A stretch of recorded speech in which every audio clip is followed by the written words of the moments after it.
And let's welcome our special guest this morning. We have Sina Steele from Eastwest College of Intercultural Studies joining us to talk about lamenting and hope and, of course, her little publication that's going to be released shortly, Soul Scribbles. Now, Sina, let's talk about this, poetry and how you express yourself. I mean, would you say that in Christian circles, sometimes it can be really difficult to be really real because there's a tendency to be like, God is good all the time, yay, everything's great, but sometimes things can be falling apart, but you feel like you have to put on a brave face. Yes, absolutely. Well, first of all, thanks for having me this morning to home group. But yeah, I do think that there is a tendency in Christian circles to shy away from lament, but it is one of, or if not the biggest category in the Psalms. And so I think it is important for us to learn how to lament well and still hold on to hope. So yeah, that's a big theme for me in my writing. But yeah, I do think that this issue and topic of lament is one that we need to learn how to balance well. Yeah, you're right. I think it's something that if we're not versed in it, it can make us uncomfortable in general, right? Like somebody's lamenting and maybe we're scared. If you express you're sad at God, does that mean you're going to lose your faith or that God will be angry that you're angry at him? So when you talk about lamenting well, what does that mean? How do you approach that? Yeah, good question. Well, I think like I often look to the Psalms and I love going back there time and time again. And I do think the psalmists show us really well how to lament and hope because they, in these Psalms, they bring their griefs and sorrows and complaints, but they actually bring them before the Lord. And they often, those Psalms will end with, this steadfast hope in God. And so I think that is one thing with our lament is, we can be really honest before the Lord and pour out all of that and but at the end of it, like still hold on to that hope and bring it to God instead of, those situations causing us to run away from God. That's really interesting that you mentioned that because I think sometimes there's a temptation to bring your complaints to other people first. I was thinking exactly that. Rather than going directly to God. But that encouragement, like what David shows in the Psalms and the other psalmists, to actually run to God initially, pour it out to him and then be reminded of the hope. And that's okay to actually be real with other people and say, look, I'm dealing with this and I've been crying out to God about this and be very real about it, but also just remembering that he should be like our first port of call, right?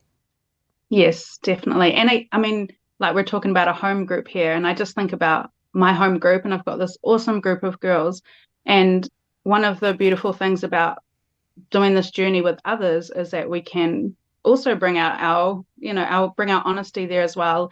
And then those people should also be encouraging us towards hope as well. And like when we don't have hope ourselves, often it is that community around us who need to encourage us as well. And how do you think God responds when he hears our laments? What do you think his reaction is when he hears people lamenting the way that we're talking about this morning? Yeah, well, I think that God can handle all of it. Like I just think about my own life and the struggles that I've been through and I just feel like God has been so gentle and he's so steadfast and faithful. But yeah, I don't think we need to shy away from it. I think that he can handle, I mean, he knows us intimately, right? He knows everything about us, our every thought, like just thinking of Psalm 139, like he knows it all and he can handle it. Yeah. I remember somebody putting it like, God knows how we sound when we're desperate. And I think like maybe there's that concern sometimes, what if I say the wrong thing to God, like I'm in pain? And, when people are in pain, sometimes you say things to people that you love, but it comes out really wrong. You're like, what if I say the wrong? I think reminding ourselves that he knows how desperate people sound and it doesn't like freak him out. He's not going to be like, well, I can't believe you said that to me. I'm not talking to you again. He is this loving dad who gets us. Yeah. Yeah, he can handle it, right? And is that something that you've explored in your collection of writing in Soul Scribbles? What do you hope that people will get out of this? Yeah, I think that has been a big theme in my poetry. So Soul Scribbles is a poetry book, poetry collection, and it has like a lot of lament in it. Just from, I mean, when I've sat down to write, that's what has come up. And but what I hope that it achieves in people reading it is that it really will encourage and inspire people, but also show that hope as well. Like I did have to go back and edit a lot of the poems to just really make it clear that that message of hope is one that I still want to come across even through the challenging situations in life. So I think often we want to just put a tie up in a bow situations and everything just end really neatly, but actually I think life can be really challenging and difficult, and the depth of human emotion is, it's hard to just put a bow on that. And so with my writing I just want to I guess give voice to things that people have experienced deep inside but maybe haven't been able to articulate before. Yeah, and you touch on a great point too. I think that's kind of what the Psalms do. The fact that in this life we won't necessarily wrap everything up perfectly with a ribbon, but actually ultimately our hope is in eternity, isn't it? Yeah. And it even reminds me too of how the journey that we're going on with God is pursuing a real relationship. Like, when you got to filter everything, like maybe you meet somebody for the first time and you're thinking, I want to make a good impression. This is what I'm supposed to say. But over time, you've got that group of friends like we're hoping for with, say, like a small group where even if you say the wrong thing, they know your heart well enough to be like, look, it's okay. I know you. I love you. I'm here for you. It's one thing to do that with people, but I think what your poetry encourages us to do is develop that same kind of connection and realness with God as well. Is that one of your goals?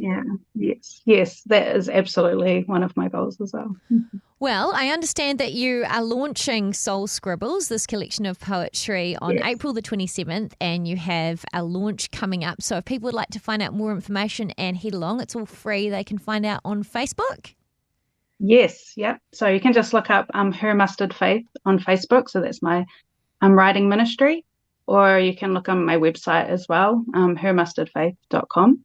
And I'll be holding the launch at Eastwest College. So like I said, it's the place where I live and work, and just a real fitting place for the launch because it's such a significant part of my life. So I would love people to come along. So if you're interested, look it up.